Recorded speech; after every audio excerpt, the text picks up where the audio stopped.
Tingkah Dodi Sudrajat pada Chika, anak tirinya buat Puput kembali ngelus dada. Bagaimana tidak, Dodi Sudrajat terang-terangan pamer saat dirinya belikan iPhone baru untuk Mayang. Tak hanya itu, Dodi Sudrajat juga seolah meledek Chika yang dulunya sempat meminjami handphone untuk Mayang. Mbak sudah tidak lagi berguna, handphone bekas milik Chika pun dikembalikan oleh Dodi Sudrajat. Cara Dodi mengembalikan handphone bekas Chika pun membuat Puput merasa sakit hati. Pasalnya tanpa angin tanpa hujan, Dodi mendadak mengirimkan semua fotonya saat membelikan Mayang handphone baru pada Chika.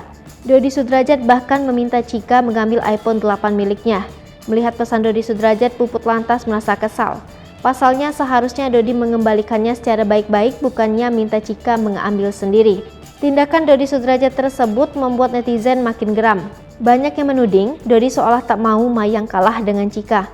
Padahal hingga saat ini pekerjaan Dodi pun masih dipertanyakan.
Sri Puput TV, jangan lupa komen, like, dan subscribe, serta tonton terus berita-berita terupdate lainnya ya.